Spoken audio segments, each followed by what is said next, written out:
Gente, boa noite para vocês. Boa noite, obrigado pela presença.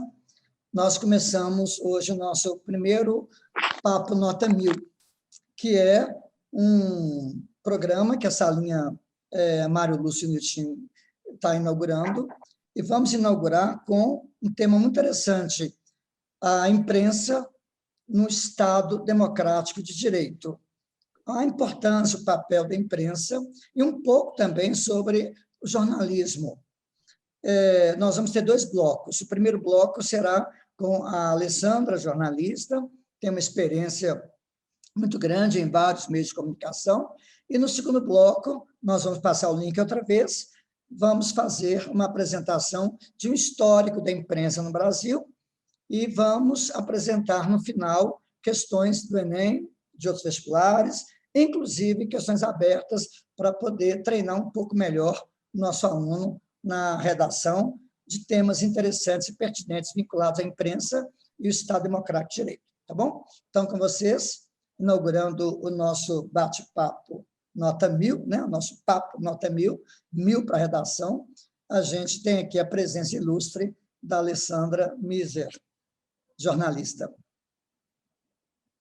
Boa noite, pessoal. Boa noite, Niltinho. Eu estou muito feliz com o convite, me senti muito honrada com esse convite. Fui aluna do Niltinho há muitos anos e acho esse tema de extrema importância ser discutido. Então, hoje a gente vai ter muita coisa para falar aqui. Vamos começar já. Tem muito assunto para conversar. Vamos lá.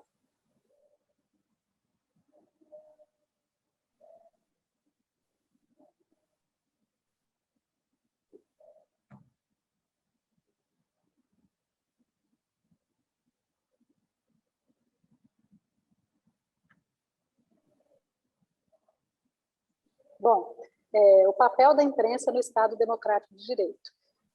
Eu sou jornalista, como o Nilton falou, já trabalhei em vários veículos em Belo Horizonte, veículo impresso, assessoria de imprensa, revista, jornal, e depois eu saí de Belo Horizonte, fui trabalhar no interior do Pará, em Santarém, no oeste do Pará, fui editora da TV Globo de lá, depois fui para Governador Valadares, editora da TV Globo também, em Governador Valadares. Atualmente eu estou no estado do Rio como assessora de imprensa, e eu acho esse tema extremamente importante, um tema super atual, principalmente nesse momento que a gente está vivendo, momento de crise, momento de pandemia, e momento que a gente vê a imprensa muito desacreditada. Todo dia a gente vê nos noticiários cenas de agressão, de hostilidade, de todo tipo de ataques à imprensa. Então, acho que é um momento mais que oportuno para discutir o papel da imprensa no Estado Democrático de Direito. Então, vamos lá. Primeiro, eu vou falar um resuminho aqui do que a gente vai conversar hoje. Eu vou falar o que diz a lei, né, em relação à imprensa. Vou falar um pouquinho da imprensa no passado, o passado bem recente, sobre como a imprensa, a censura da imprensa, como a imprensa era tratada. O jornalismo atual. Vou falar também do trabalho do jornalista, como é que é o trabalho do jornalista na redação. Vou falar da crise da imprensa, dos grandes veículos de comunicação, uma crise bem grave que já está acontecendo há um tempo. E vou falar dos desafios para o futuro. Então, vamos lá.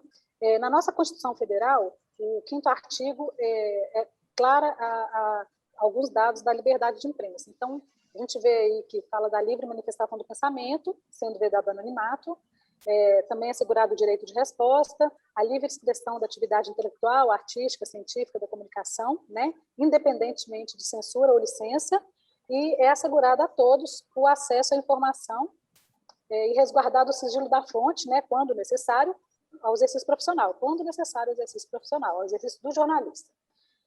No 5º capítulo, tem aí mais algumas informações sobre a comunicação social, sobre a manifestação do pensamento, a criação, expressão, informação sobre qualquer forma, processo ou veículo, não sofrerão qualquer restrição, né? Está falando novamente aí que não pode sofrer nenhum tipo de censura, e tem outros dados aí, mas vamos seguir aqui.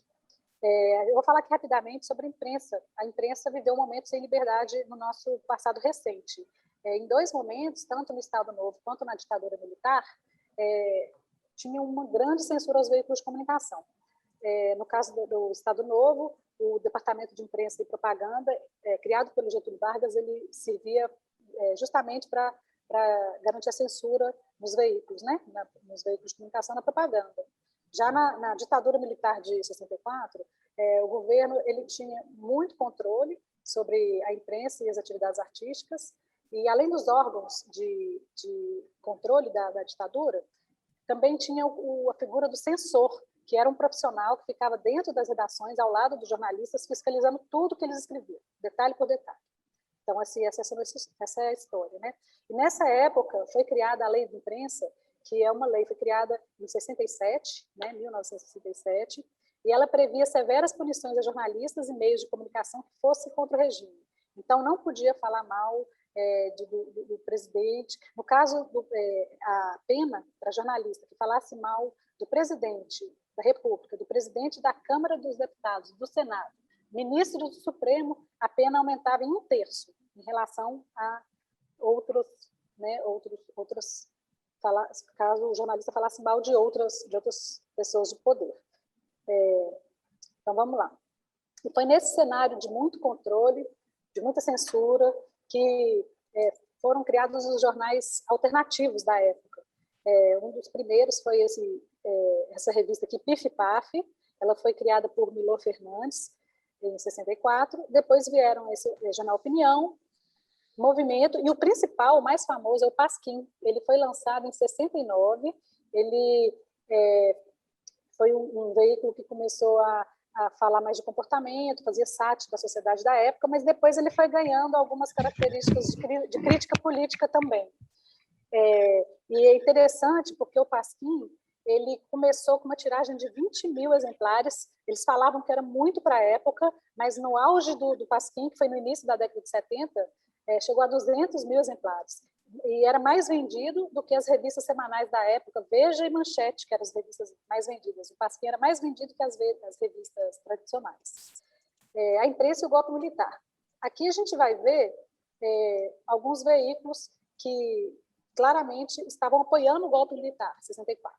Então, muita gente acha que a imprensa foi só injustiçada e tal, mas ela apoiou o golpe também, no início do golpe militar. Que são exemplos de jornais né, garantindo esse apoio aí. E, voltando aqui, só queria ressaltar mais uma coisa. Esse apoio da imprensa ao golpe militar em 64 foi uma forma de crítica muito grande do Jair Bolsonaro, por exemplo, candidato à presidência nas últimas eleições. Ele usou isso muito contra a imprensa. Então, quando ele foi entrevistado na Globo News, na Rede Globo, no finalzinho ele deixava para atacar e falar: olha, vocês apoiaram o golpe, vocês apoiaram o golpe. E a imprensa ela tem um pouco de vergonha dessa atitude de ter apoiado o golpe, tanto é que quando completou 50 anos do golpe, em 64, em 2014, os grandes veículos soltaram uma nota à população pedindo perdão por esse apoio à ditadura, mas realmente a grande imprensa apoiou na época, sim. Além dessa censura muito forte na ditadura, os jornalistas sofreram muitos foram assassinados ou desapareceram, né? Um dos casos mais famosos é esse aqui de Vladimir Herzog. Ele foi morto em 1955. Na época, ele era editor da TV Cultura em São Paulo. Um dia antes dele ter morrido, da morte dele, os militares foram à redação atrás dele, só que ele não pôde parar o trabalho, né, na TV, falou que no dia seguinte iria procurá-los. E aí foi o dia que ele foi assassinado, só que forjaram um suicídio, fizeram aí uma cena de suicídio e passou como suicídio. A família do Herzog conseguiu provar na justiça que não foi suicídio, que foi assassinato só em 2013. Olha o tempo que eles levaram para conseguir provar que não foi suicídio. Outra coisa interessante para falar, até voltei aqui porque eu estava esquecendo, é que agora em 2020, ano passado, o Ministério Público Federal pediu para a Justiça de São Paulo, fez uma denúncia, né, denunciando 6 acusados da morte de Herzog, 6. E, no caso, são 6 pessoas hoje entre 80 e 95 anos, né? Então, o Ministério Público Federal estava denunciando esses acusados, mas aí, 2 meses depois, no meio do ano passado, a Justiça negou entrar com essa ação, porque ela fala da Lei de Anistia de 79, ela alega a Lei de Anistia de 79.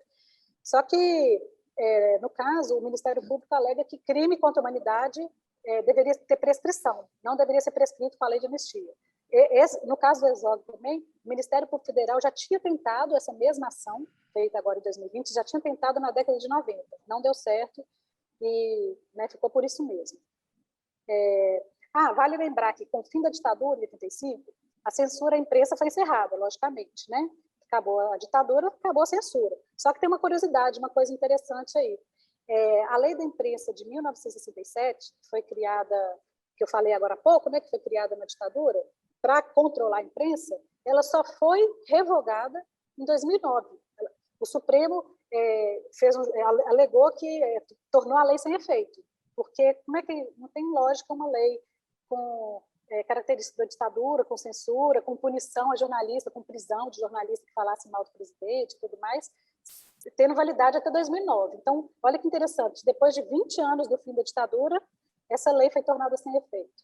Foi um julgamento histórico, foi um julgamento super longo, 7 ministros dos 11 votaram para encerrar essa lei, para revogar essa lei, tornar ela sem efeito. Porque, lógico, né, ela era incompatível com o Estado Democrático de Direito e com a Constituição Federal. Não tem muita lógica, realmente. E uma coisa interessante para falar, em relação ao jornalismo, é que dentro dessa lei de imprensa, que foi revogada em 2009, tinha lá um artigo, um capítulo, na verdade, era um capítulo inteiro, falando da lei de direito de resposta. Então, todo mundo que se sente ofendido teria direito a ter uma resposta todo tempo. Só que como a lei da imprensa foi toda tornada sem efeito, essa lei de direito de resposta passou a existir, parou de existir, aliás. Não estava existindo. Depois de 2009, ela não existia mais nenhuma lei a respeito disso. Só tem uma linha na Constituição falando sobre isso, mas não tem nenhuma lei que detalha sobre isso. E aí, com essa revogação da lei de imprensa, 6 anos depois, foi sancionada pela Dilma Rousseff uma outra lei, de 2015, né, chamada Lei de Direito de Resposta, uma lei específica, a Lei 13.188. Depois, se vocês quiserem dar uma pesquisada para conhecer um pouquinho a lei, lá fala direitinho. A pessoa tem tanto tempo para se sentir ofendida, tem 2 meses, se não me engano, para entrar tá pedindo direito de resposta, ela tem direito gratuito no mesmo veículo que ela se sentiu ofendida, e aí lá tem todos os detalhes, é interessante. Vamos lá, vamos continuar aqui. Em 2009 também teve um outro julgamento muito interessante pelo Supremo, que derrubou a exigência do diploma do exercício da profissão de jornalista. Então, a partir de 2009, qualquer pessoa que quisesse exercer a profissão de jornalista em algum veículo não precisaria mais do diploma de jornalista. Os ministros, eles alegaram que a exigência do diploma violava o princípio da liberdade de expressão, e aí passou a restringir o diploma para jornalista. Na época, foi super, a classe jornalista criticou bastante, foi super criticado, mas eu vejo, assim, depois, na prática, eu acho que, assim, até hoje eu não conheço nenhum caso de alguém que foi contratado sem diploma de jornalista para trabalhar como jornalista nas grandes empresas, nas TVs, enfim, eu não sei de nenhum caso. Não sei daqui para frente, ou com o tempo, se isso vai acontecer, mas na prática não mudou muito, não. Como que é ser jornalista nos dias atuais? Bem, a gente falou aí da censura, né, da ditadura militar.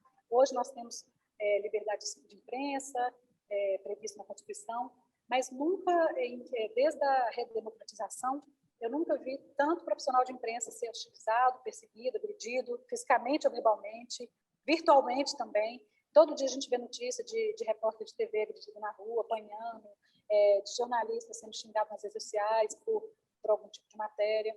Então, isso mostrou a necessidade da FENAD, que é a Federação Nacional dos Jornalistas, ela começou a fazer um estudo, ela faz todo ano, um estudo anual mesmo, sobre a violência contra jornalistas e liberdade de imprensa.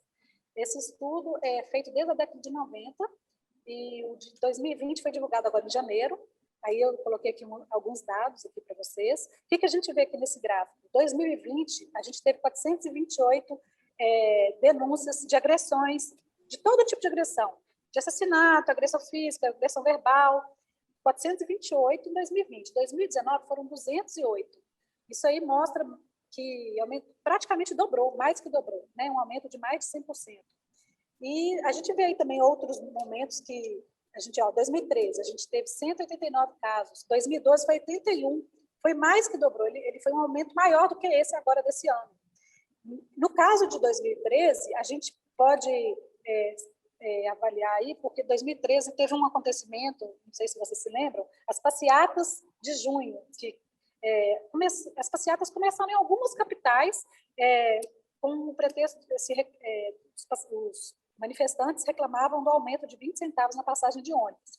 Só que esses movimentos foram ganhando força em várias cidades, e a pauta de reivindicações foi só aumentando. Então, eles reclamavam muito de corrupção na política, no geral, não só um partido ou outro, reclamavam de gastos exorbitantes para a Copa do Mundo e para as Olimpíadas, reclamavam de problema na saúde, educação, enfim, foi ganhando, a pauta de reivindicações foi aumentando assustadoramente. Com isso, o número de passeatas, de manifestações no país foi aumentando muito.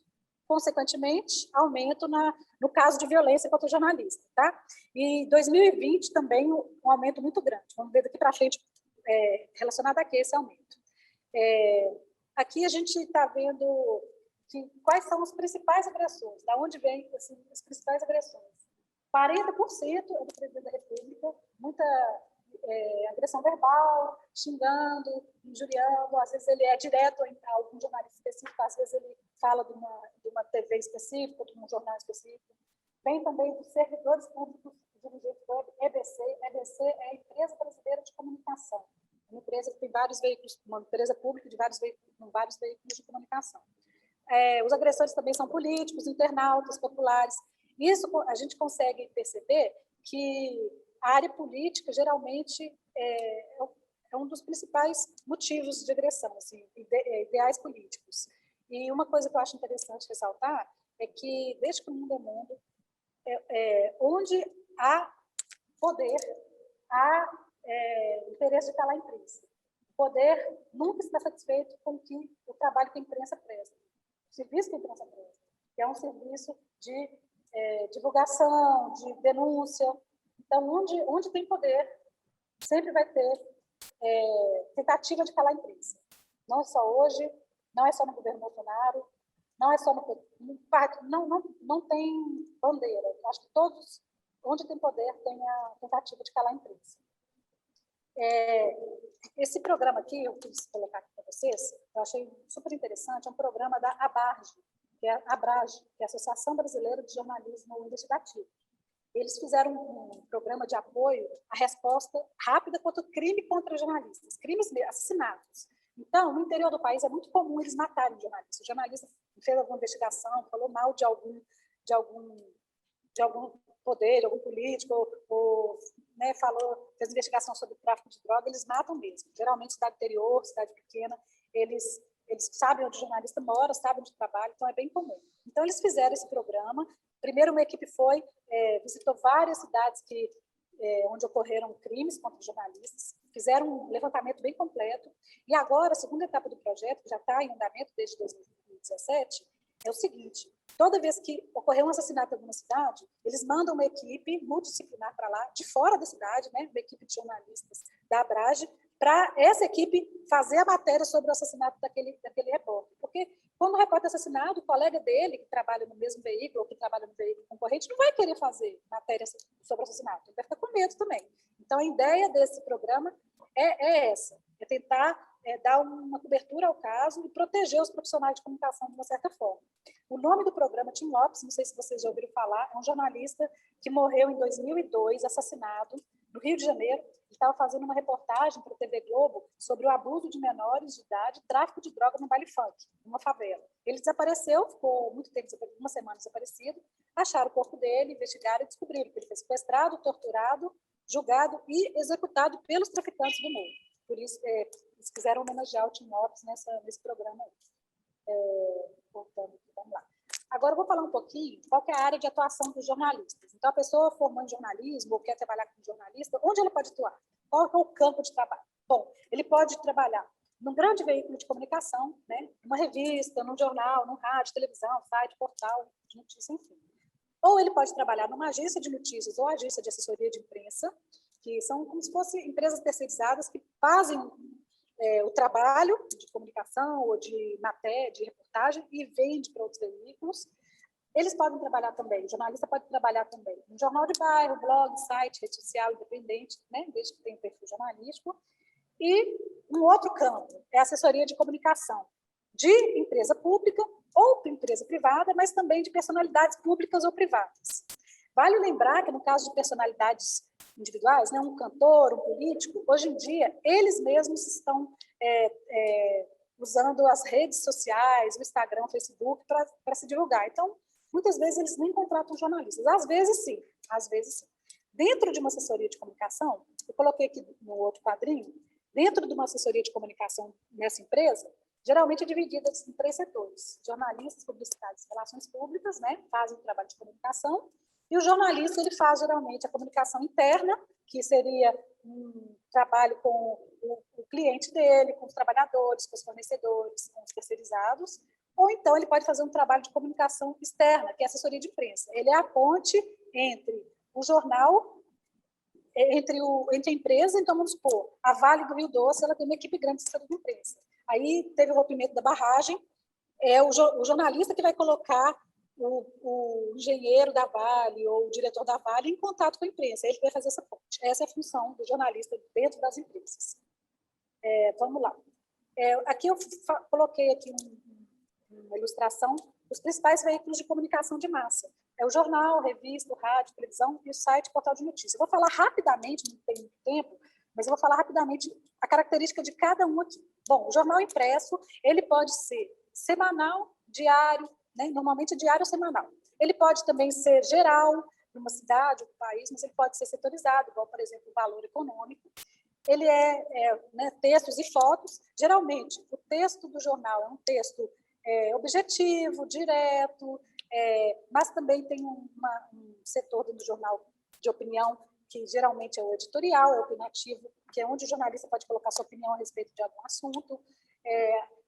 Coluna de notas é opinativo, charge, artigos, né? Tem vários profissionais da área de direito, da área de medicina, que escrevem semanalmente, quinzenalmente, artigos para os jornais, né? Para a Folha de São Paulo, Globo, Bem Comum, Estado de Minas.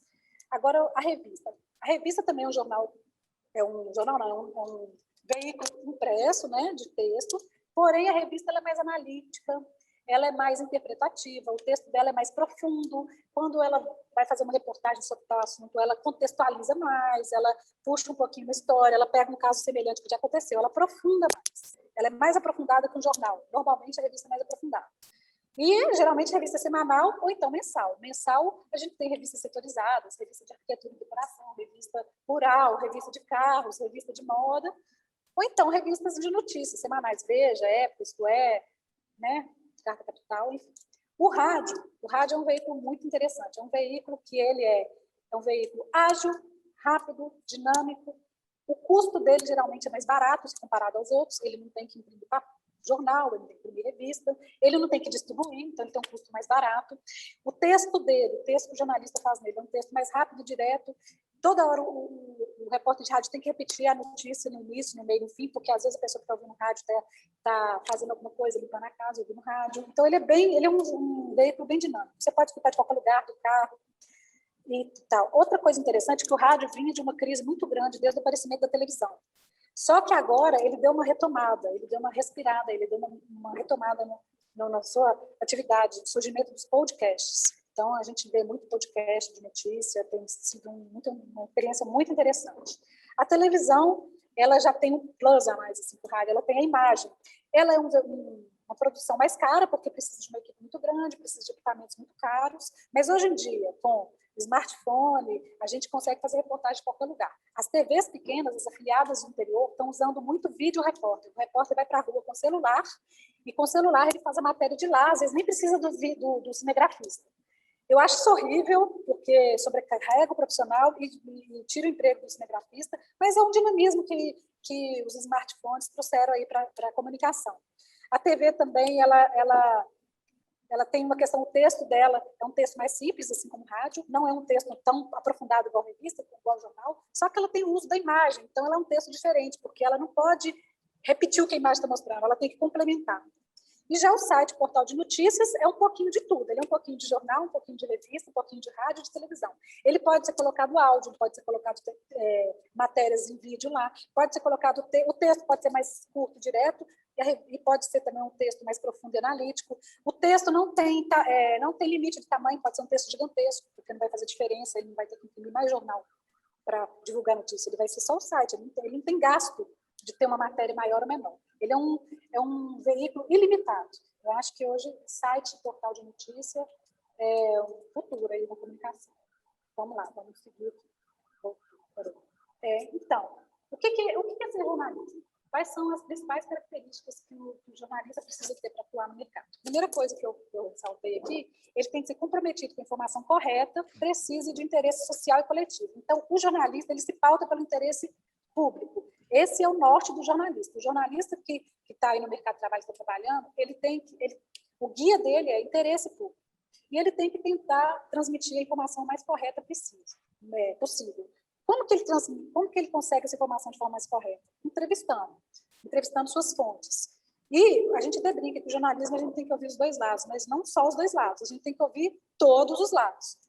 3 lados, quantos lados forem necessários. O jornalista tem que ouvir. Ele é vinculado com a verdade dos fatos, então sempre ele tem que se basear na verdade dos fatos.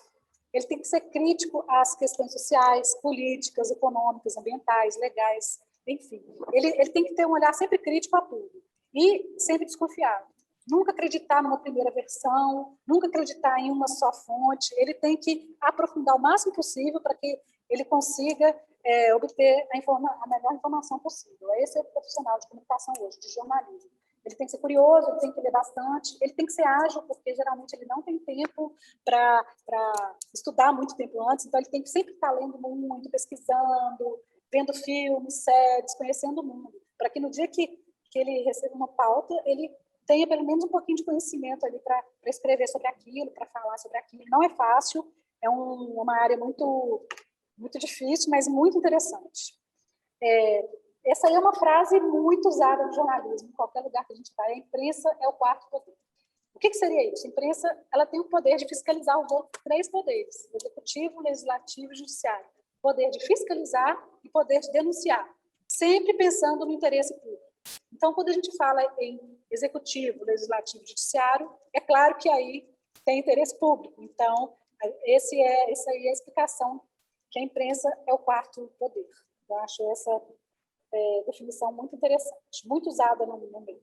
Aqui eu quis separar para vocês a diferença do informativo para o opinativo. É uma dúvida muito grande, muita gente fala comigo, o que é informativo, o que é opinativo, o que significa essas expressões. Informativo, ele assume o papel de observador da realidade e ele tem que focar nos fatos e nas informações. Ele tem que esquecer um pouco a opinião de lado. Então, nós, jornalistas, temos que deixar a opinião e tentar focar no fato em si. O que seria isso? A nota, a notícia, a reportagem, a entrevista. Já o gênero opinativo, ele expressa mais a opinião. Então, temos que ficar atentos aí. O editorial, comentário, artigo, ensaio, ele tem a opinião de quem assina. Vamos aqui rapidinho. Agora eu vou falar para vocês aqui rapidinho essa revolução digital. Hoje a imprensa vive uma crise muito grande. Um dos motivos da crise é a revolução digital. Por quê? A revolução digital praticamente levou todo o público para as redes sociais, para a internet, e tirou muita publicidade dentro dos veículos tradicionais. Então, em 96, houve a chegada da internet começou no Brasil, nos anos 2000, uma maior democratização do acesso à internet. Em seguida, chegaram os smartphones e a popularização do 3G. Todo mundo passou a ser gerador de conteúdo. O que isso afeta na imprensa? Tudo. Porque se todo mundo passou a ser gerador de conteúdo, a imprensa perdeu a sua primazia na comunicação. Ela não é mais o protagonista na comunicação. Isso gerou uma grande crise, tanto financeira quanto crise de autoridade, vamos dizer assim. Como consequência dessa revolução digital, a gente pode falar na avalanche imensa de conteúdo, são milhões e milhões de pessoas publicando tudo, opinião e informação a cada segundo, notícias sem embasamento e muitas fake news. Uma outra consequência foi que a imprensa deixou de ser protagonista, né? Ela começou a ser checadora de notícia falsa. Antes ela era quem determinava o que ia ser falado no mundo. Hoje ela ela determina um pouco menos e ela passa a ser checadora de notícia falsa. Outra consequência é a força da mobilização social com impacto sobre a democracia. O que é isso? As pessoas começaram a agendar manifestações sociais pela internet. Então, para a democracia, isso é muito interessante. E uma outra consequência é a destruição do modelo de negócio, que eu falei agora há pouco, dos grandes veículos de comunicação. A receita da publicidade, né, o dinheiro da publicidade, foi quase todo para as plataformas online. E aí acabou empobrecendo os veículos tradicionais. Mas, olhando toda essa situação que a imprensa vive, de crise e tudo mais, a gente tem uma boa notícia. Que bom, né? A imprensa costuma viver de notícias ruins, mas aqui eu vou falar uma boa notícia. É o seguinte, quando a crise aperta, quando a crise aparece, o jornalismo mostra que ele é muito necessário. Como assim? Numa pandemia, por exemplo, igual a essa que a gente está vivendo há mais de um ano, a gente percebe que o jornalismo é o melhor lugar para ter informação, porque ele é feito por profissionais que se aprofundam, que pesquisam, ele entrevista cientistas, médicos, ele não sai só falando como opinião, dando qualquer informação. Ele tem todo um aprofundamento. E a gente vê aqui uma pesquisa que foi feita pelo início da pandemia. Alessandra, oi. Deixa eu fazer só uma pausa aqui. Nós vamos ter que interromper para a gente começar um outro link, tá? Então, todos vocês que estão aí, esperem um pouco, porque nós vamos começar um outro link, vou mandar para vocês daqui a pouco, tá? E vamos gravar e vamos começar um outro link daqui a pouquinho, tá certo? Além disso, eu ainda vou fazer uma apresentação também do histórico da imprensa no Brasil, tá? Só um minuto. Gente, então voltamos. A Alessandra vai continuar. Lembrando que os slides e a gravação estarão disponíveis, ok? Vamos lá, pessoal, vamos continuar aqui. Eu estava falando da boa notícia, né? Que a imprensa tem vivido esse momento difícil de queda de receita, de queda de credibilidade, só que a gente tem percebido que no momento de crise, igual esse que a gente está vivendo, da pandemia, é na hora do momento de crise que a gente percebe como o jornalismo é importante, como o jornalismo é necessário. E a gente tem visto durante a pandemia a volta do prestígio do jornalismo, né? Teve uma pesquisa, até tinha começado a falar aqui para vocês, pesquisa da Datafolha, no início da pandemia, ano passado, em março, e os entrevistados falaram que 61% deles falaram que confiam nos programas jornalísticos para assistir notícia de pandemia, 56% nos jornais impressos, 50% em rádio e 38% em site de notícia. Alessandra, oi. Eu só queria fazer uma colocação para todos vocês. Gente, vocês estão observando aí uma informação preciosa como repertório para redação. Vejam que as redes sociais, elas também são formadoras de notícias, propagadoras de notícias, mas não têm confiabilidade como as grandes redes, entendeu? Então, é interessante observar que os grandes jornais, os mais tradicionais, eles ainda são os mais confiáveis. Por que as redes sociais ainda não têm uma confiança tão significativa? Com certeza, porque ali trafega com mais facilidade a notícia falsa, né? Fake news, é isso. E não só a notícia falsa, a notícia mal apurada, a notícia faltando pedaços, e isso aí até foi revelado aqui na pesquisa, 12% dos entrevistados dizem ter, somente 12% dizem que confiam em notícias compartilhadas por redes sociais ou WhatsApp. Então, isso mostra realmente que a grande imprensa ainda é fundamental aí na sociedade, na divulgação de qualquer notícia, enfim. Diante de tantos problemas e questões que a imprensa vem enfrentando, eu separei aqui 3 desafios para a imprensa aí nesse momento, daqui para frente. Eu acho que o primeiro deles é conquistar o leitor, é reconquistar, na verdade, né? Reconquistar o leitor perdido, cativar o público. Por isso é tão importante fazer um mapeamento, uma pesquisa, para saber quem é o seu público. E, a partir disso, você conseguir construir um material interessante, um material que faça com que esse leitor, internauta, ouvinte, sei lá, né? Faça com que esse leitor se engaje mais com o veículo. E, hoje em dia, os veículos, grandes veículos, conseguem facilmente conhecer o seu público. É fácil para eles. Eles conseguem mapear e conhecer o seu público. Uma outra medida importante, assim, um desafio para a comunicação, eu acho, é o investimento em jornalismo local. Uma pesquisa feita pelo Observatório da Imprensa, esse portal é até muito interessante para vocês darem uma pesquisada, darem uma olhada, chama Observatório da Imprensa. Ele tem ele fez uma pesquisa e descobriu que mais de 70 milhões de brasileiros estão no deserto de notícias. O que seria deserto de notícias? Eles não têm veículos que fazendo a cobertura daquele local, daquela comunidade, sabe? Nem da média, pequena imprensa, nem da grande imprensa.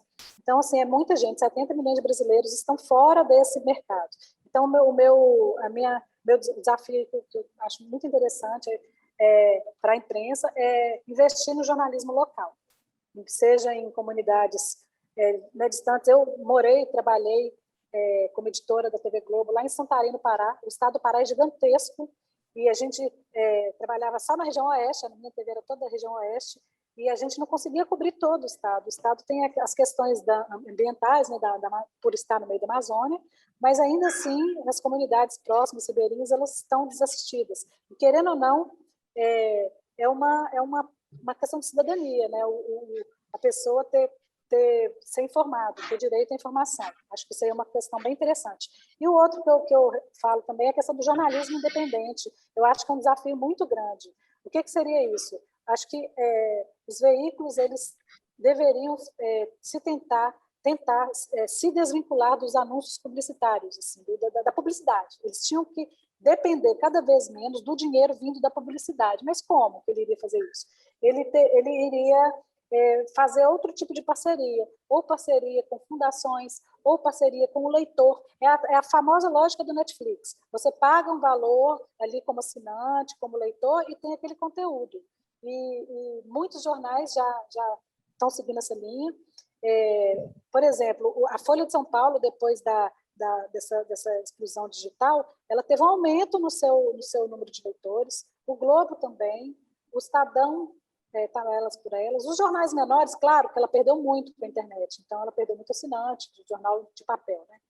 E no caso do jornalismo independente, eu coloquei aí 2 exemplos, eu acho que seria interessante vocês darem uma olhadinha. Esse Pública é uma agência de jornalismo investigativo super legal, foi fundada há 10 anos por 2 jornalistas mulheres, e eles não têm nenhum anúncio publicitário, eles têm só parceria com fundações, eles seguem uma linha, uma causa de desenvolvimento humano. E aí eles fizeram parceria com fundações que têm essa mesma linha. E eles só vivem do dinheiro das fundações ou parceria dos leitores, se você quiser colaborar com R$10 por mês e tal. É bem interessante, as matérias são fantásticas, matérias investigativas, bem locais, regionais, e eles também fazem uma coisa legal, que eles fazem as matérias investigativas e vendem não, eles enviam de graça para grandes jornais, como a Folha de São Paulo, como portais famosos, aquele É o País, eles mandam matérias aqui do Brasil, feitas por eles, de graça para esses grandes veículos, só que os veículos não podem mexer em nada, não pode nem mudar o título. Tem que ser aliás, só pode colocar o título, mas não pode mudar uma vírgula da matéria. Essa é a troca entre eles. E outro site legal para vocês darem uma olhadinha é o The Intercept Brasil. É um site também, nessa mesma linha da Pública, né, da Agência de Jornalismo Investigativo. Ela é um jornalismo independente, não tem anúncio publicitário. Ele conta também com parcerias de assinantes, de leitores. Não sei se vocês lembram, ele ficou bem famoso com a matéria da Vaza Jato, quando vazou as conversas entre o Sérgio Moro e os procuradores do Ministério Público Federal. E ele é bem interessante vocês darem uma olhadinha. Ele funciona nessa linha também, de jornalismo independente. Vamos ver aqui. E aí é isso. Então, assim, eu acho que o recado que eu queria deixar aqui hoje é esse. Sem imprensa livre não há democracia, e sem democracia não há imprensa livre. Eu acho que vocês têm muito aí para pensar sobre o tema e ver que realmente a imprensa é fundamental. hoje no Estado Democrático de Direito. É isso aí. Ok. Alessandra, muito obrigado. Alguém quer fazer alguma pergunta a respeito do tema abordado?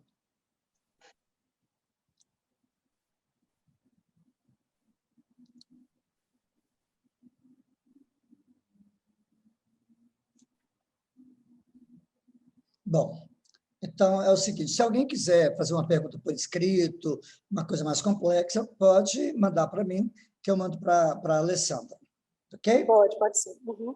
Bom, então, agora eu vou compartilhar a minha tela. Pode tirar a sua tela, Alessandra? Pode sim. Bom,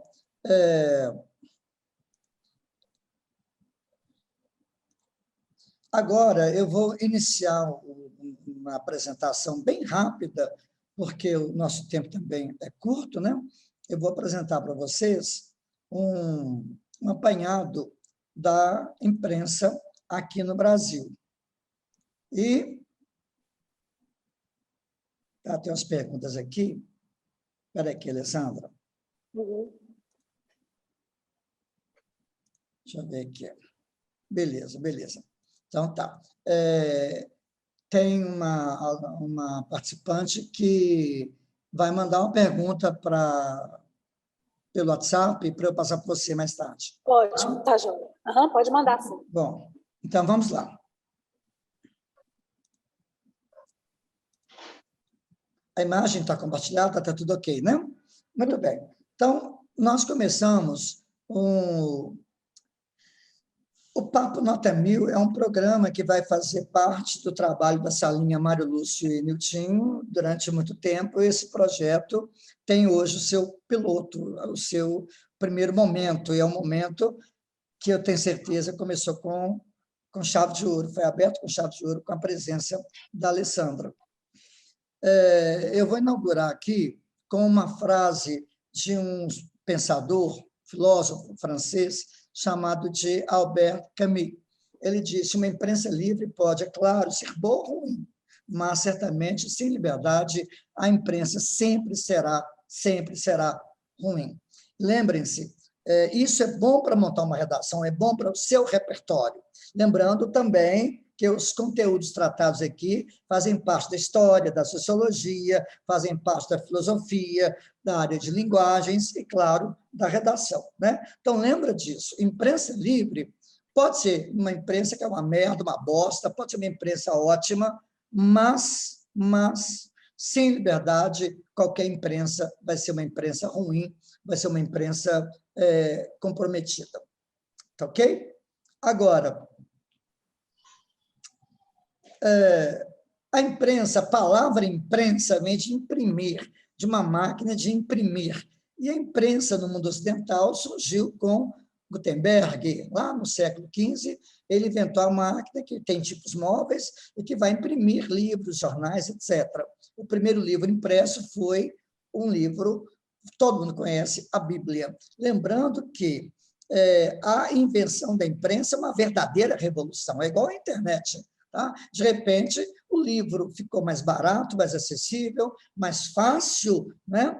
E a leitura ela é fundamental para o conhecimento, para a ciência, né? Para a difusão de valores, enfim. E aí, até esse momento, a igreja, até por volta de 1430, 1440, a igreja controlava a produção de livros com os monges copistas. Com a invenção da imprensa, a igreja não tem mais esse poder, apesar de ter o poder da censura, e fica mais fácil, então, a produção de livros. Aqui no Brasil, olha que interessante, o histórico do Brasil no período colonial. No período colonial, a impressão de livros ou de qualquer coisa, de panfletos que fosse, era proibida aqui. Tá? Era proibida. Então, se algum autor quisesse publicar um livro, por exemplo, Tomás Antônio Gonzaga, ele quer publicar um livro do arcadismo, né? O Tomás Antônio Gonzaga, ele vai publicar o livro em Portugal, e lá o livro tem que ser autorizado pelo governo português e pela igreja. Tá? Agora, nos Estados Unidos, nas três colônias, a imprensa era livre. Desde o primeiro momento, os americanos têm uma imprensa livre, e, graças à imprensa livre, as ideias de liberdade e independência foram difundidas com mais vigor.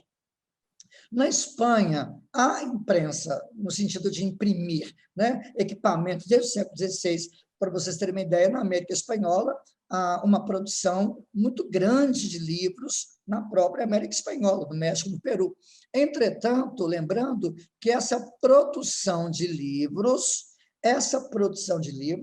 era uma produção sob controle tanto da igreja quanto da coroa. Tá? Lembrando que a Inquisição, na América Portuguesa e na América Espanhola, era bastante rigorosa. Muito bem.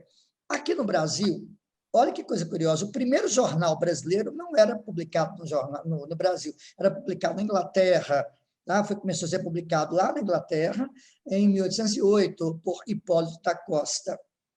E quando Dom João veio para cá, quando a família real portuguesa veio para cá, para o Brasil, fugindo da invasão napoleônica, aí sim Portugal permitiu a instalação de imprensa aqui. Quando a gente fala imprensa agora, vamos falar em jornal, além do equipamento, do maquinário para impressão. Tá? E o primeiro jornal brasileiro publicado no Brasil era um jornal oficial, um jornal do governo, jornal da coroa, jornal chamado A Gazeta do Rio de Janeiro.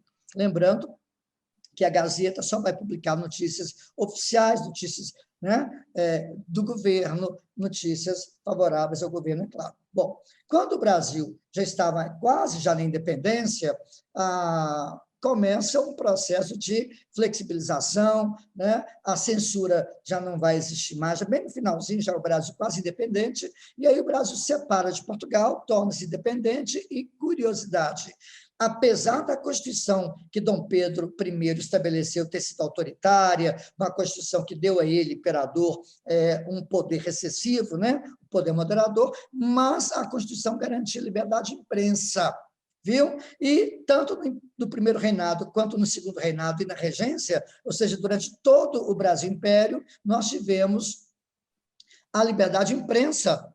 E a liberdade de imprensa garantiu um debate político, garantiu uma efervescência política que marcaram o Brasil durante o Império. Dom Pedro II, por exemplo, foi considerado um dos monarcas que permitiram, né, uma liberdade de imprensa extraordinária. Extraordinária. Agora, falando na liberdade de imprensa, isso não significa que o jornalista seja imune, né? A Alessandra falou aí sobre os dados apavorantes que nos mostram como é que o jornalista tem uma profissão de risco, né? Pois é, o Líbero Badaró, jornalista de italiano, inclusive, mas naturalizado brasileiro, médico também, ele era um jornalista de oposição a Dom Pedro I. E ele possuía um jornal chamado Observador Constitucional e foi assassinado por pessoas partidárias ao imperador Dom Pedro I. O assassinato dele foi um dos fatos que comprometeram o governo de Dom Pedro I e contribuíram para que Dom Pedro I renunciasse ao governo em 1831. Gente, na época, mais ou menos 5.000 pessoas foram ao enterro de Líbero Badaró, em São Paulo. Você imagina, juntar 5.000 pessoas em São Paulo naquele momento. Né? Quando foi proclamada a República, a liberdade de imprensa ela vai fazer parte do texto constitucional. Na Primeira República, depois, quando Getúlio Vargas deu o golpe, né, e começou a Era Vargas, aí, logo foi feita a Constituição de 1934, que também garantiu a liberdade de imprensa. E aí, gente, é bom lembrar que a imprensa tem um papel muito ativo em vários fatos. Tanto é que no final desse material, vocês vão receber esse material, no final desse material haverá uma seleção de questões abertas, fechadas, principalmente do Enem, tá? A maioria do Enem são questões de múltipla escolha, mas falando de uma forma ou outra da imprensa, do papel da imprensa na história política brasileira. Tá bom? Quando chegamos ao Estado Novo, a Alessandra já falou sobre isso, no Estado Novo, Getúlio Vargas impõe a Constituição de 1937, impõe uma ditadura, impõe um regime autoritário e, automaticamente, impõe o controle da imprensa, porque regime autoritário não permite liberdade de imprensa. Né? Bom, ok. A Alessandra mandou um recado aqui agora, ela vai, no final, deixar uma série de indicações de livros e filmes, tá? Excelentes para o aprofundamento, né? Então, no governo Vargas, na ditadura Vargas, a imprensa não só vai passar por um processo de censura, de mordaça, mas haverá um órgão específico com estatura de ministério, chamado de DIP, Departamento de Imprensa e Propaganda, que vai manter a imprensa sob controle e vai, inclusive, cooptar a imprensa para que ela seja uma aliada do governo. Bom, acabou a era Vargas, acabou a ditadura Vargas, entramos na República Populista, Democrática, a República Liberal, que começou em 1946. Aí, é uma república liberal e, naturalmente, a imprensa fica livre da censura do Estado Novo e haverá, então, um processo de liberdade de imprensa, lembrando que, nessa república, nós tivemos 5 presidentes, né? Presidentes importantes. Nós tivemos Dutra, Vargas voltou, né? Nós tivemos Juscelino, Jânio Quadros e João Goulart. É um período muito tenso e muito rico para a imprensa, muito rico para os jornalistas. Vocês imaginem, um presidente dos 5, um presidente se matou, um sofreu tentativa de golpe, um presidente renunciou com 7 meses e o outro foi derrubado. É claro que a imprensa encontrou nesse ambiente um cenário ótimo para o debate e, ao mesmo tempo, a imprensa também foi formadora de tensões. Você vê que o suicídio de Getúlio Vargas está diretamente ligado ao papel de jornalista, Carlos Lacerda, dono do jornal A Tribuna da Imprensa, que é considerado o pivô do suicídio de Getúlio Vargas, né? Bom, chegamos, então, à ditadura militar, a Alessandra já falou com vocês, além de uma Constituição bastante centralizadora e que dava pouco espaço para uma imprensa livre, ainda vem a Lei da Imprensa, em 67, 69, que vai manter a imprensa não só sob controle, né, mas vai penalizar jornais, vai penalizar os meios de comunicação e os indivíduos que contrariarem o governo militar, né? Bom, quando foi feito o AI-5, aí a coisa piorou, a ditadura tornou-se explícita, escancarada, e o AI-5 vai permitir ao governo instrumentos mais eficazes para a censura. Bom, a nova república, né, 1985, a nova república, ela já inaugurada com o fim da censura, e logo depois a Constituição de 1988, que é bastante generosa com a questão da cidadania, com o Estado de Direito, com a liberdade e a liberdade de imprensa, liberdade de expressão. O que é Estado democrático de direito? Em linhas gerais, é aquele Estado baseado em leis feitas por representantes dos cidadãos, leis que devem ser respeitadas pelos cidadãos, pelo Estado, pelas instituições, né? É aquele Estado que funciona dentro de um ambiente democrático. Não podemos também achar que a democracia, por si só, já resolve tudo, né? Porque a democracia atende, geralmente, à vontade da maioria, não é verdade? Mas as minorias. Então, é bom lembrar que o Estado Democrático de Direito ele tem espaço para o ativismo político, que é o ativismo necessário para que as minorias consigam espaços, os deficientes, os idosos, as mulheres, né? Transgêneros. Não é verdade? Os pobres. Então, esses também precisam de espaço e o ativismo político é importante para isso. Muito bom. No final, há alguns exercícios de fixação. Tá? São exercícios que vão abordar tudo que nós acabamos de falar. O que eu falei, o que a Alessandra falou, né? Toda a nossa apresentação ela está cercada aí por algumas questões. A maioria, exercícios do Enem. No final tem o gabarito e há também algumas questões abertas. Ah, professor, mas o Enem não tem questão aberta. Eu sei mais do que você, eu trabalho para o INEP, eu sei muito mais que você. Agora, você tem que lembrar que a questão aberta ela vai permitir a você um treinamento na produção de texto, entendeu? Um treinamento para verificar se você está conseguindo entender o que foi perguntado, se você está conseguindo responder corretamente aquilo, né, que foi lançado como problema. Perfeito?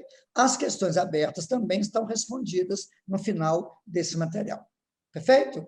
Bom, então, gente, é isso. Esse é o nosso primeiro papo nota 1000, tá? Eu acho que a Alessandra foi uma pessoa assim, extremamente importante e que carinhosamente cedeu seu tempo para o nosso trabalho, para o nosso encontro. Queria deixar aqui o meu agradecimento. Tá? Você quer deixar os filmes de uma vez?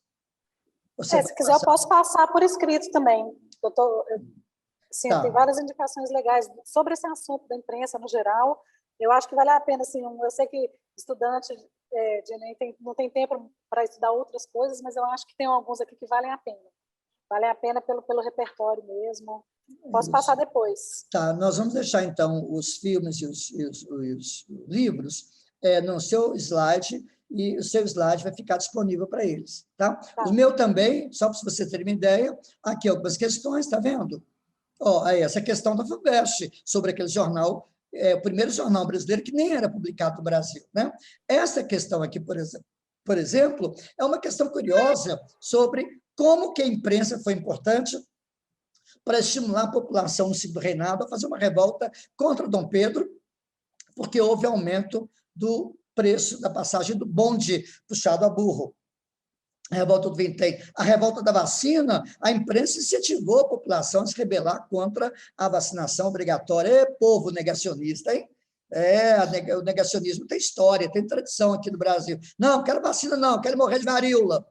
Quando a varíola chegou para valer e matou gente para caralho, aí muita gente pensou, realmente eu preciso respeitar a vacina. Essa questão aqui é uma questão que chama atenção para o eleitor brasileiro. Olha só que legal. O eleitor, o eleitorado, né, aquele homem no Brasil, homem comum, não lendo jornais. Olha que interessante. O fato de não ler jornais nos deixa fragilizados na democracia, porque nos deixa sem informação. Né? Sem informação, a gente não tem formação. Na verdade, essa questão da federal, uma questão antiga, né? Fala sobre o Estado Novo e a criação do DIP, Departamento de Imprensa e Propaganda, que vai controlar a imprensa, vai controlar o sistema de comunicação, os meios de comunicação aqui no Brasil. Claro que controle para exaltar Getúlio Vargas. Aqui, essa questão realmente eu esqueci a fonte, não conseguia achar a fonte, mas é uma questão aberta que apresenta aí o capítulo sobre a imprensa, né? Decreto lá de 1949, decreto de 1949 de dezembro de 1939, ou seja, no governo Vargas, e aí nós temos algumas perguntas, né? Das questões que vão vincular, presta atenção, viu? Quase todas as perguntas que falam de Vargas e falam da imprensa e do DIP, geralmente tratam da imprensa ou do DIP, trabalhando para fortalecer a imagem de Getúlio como governante, o pai dos pobres, né? Aquele governante que tem tudo para dar para todo mundo, especialmente para os desassistidos, os trabalhadores, os mais pobres. Aqui, uma questão da ditadura, sobre a ditadura militar, mostrando o cartunista em fio, Henrique Filho. Ele é uma das figuras mais importantes naquele jornal que a Alessandra citou, o Pasquim. Ele fazia cartoons lá para charges, para o Pasquim, e era um crítico do governo militar. Ele fazia parte daquele humor crítico, né? Que era importante na imprensa, e, apesar de toda a repressão, uma parte da imprensa conseguiu, pelo humor, manter-se viva e ativa, apesar de que o Pasquim foi censurado a 3/4. Bom, e nessa carta, tá vendo? Ele escreve uma carta ao presidente Gás falando, olha, eu não quero o meu passaporte porque vocês estão recusando o passaporte para pessoas que eu respeito e que eu acho que são mais importantes do que eu. Então, pega esse meu passaporte e fica com ele, que eu não quero, não. É uma forma de protesto, né? Uma forma de protesto de um cartunista e de um cronista que atua bastante aqui na imprensa brasileira. Lembrando, viu, gente? Lembrando que a imprensa se manifesta também por meio da charge, do cartoon, né? Por meio do humor. Muito bom. Essa questão fala sobre o assassinato por tortura do jornalista Vladimir Herzog, foi um marco terrível na ditadura militar, a Alessandra chamou atenção, e o Enem fala a respeito disso, não só da morte do jornalista, mas também da reação da maneira como a imprensa reagiu naquele momento. Né? Bom, aqui uma outra questão interessante, muito interessante, vejam como a imprensa faz um eufemismo. Ela utiliza uma matéria sobre o tempo, né? Sobre o tempo, mas, na verdade, ela está falando do AI-5. Olha, o tempo está escurecendo, o tempo está escurecendo, o ar está irrespirável, a temperatura é sufocante. Ou seja, o jornal estava falando da ditadura. Então, a imprensa, no primeiro momento, a grande imprensa, apoiou a ditadura, mas depois, quando viu que a coisa era feia, né, que a ditadura era dura, a imprensa passa a fazer campanha contra o governo. Bom, aqui, olha que legal essa questão do FUVEST, olha só que bacana, o papel da imprensa como agente histórico.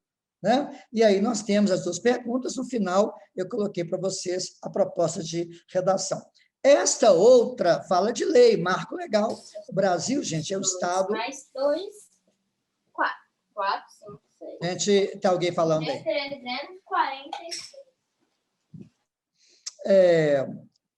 Essa questão, ela fala do marco legal, que é a nossa Constituição. Né? O Brasil é um Estado laico.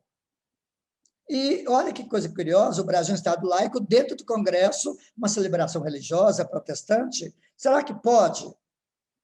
Ou não pode? Né? Bom, aqui eu apresento o gabarito, né, para as questões apresentadas. Ok? Gente, então, é isso. Deixa eu encerrar aqui. É isso, tá? Vocês têm alguma pergunta? Porque o nosso tempo também já está no finalzinho. Alguém quer fazer alguma pergunta? Pode usar o som se quiser.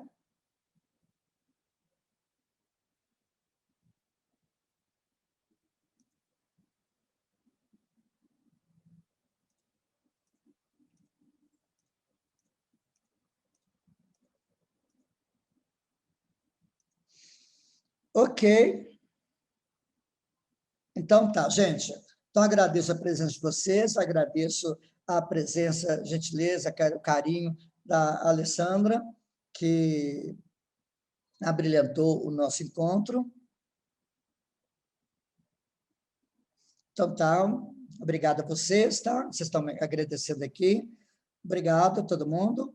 Então, gente, é isso. Tá? Fiquem com Deus. Lembrando que todo o material utilizado aqui estará disponível para vocês. Tá certo? Onde esse material estará disponível? No Instagram, pode olhar o meu Instagram, o Instagram da Salinha, ele estará disponível para vocês. Tá bom? Alessandra. Obrigada pela oportunidade. Muito legal. Então, tá, gente? Um abraço a todos. Fiquem com Deus, tá?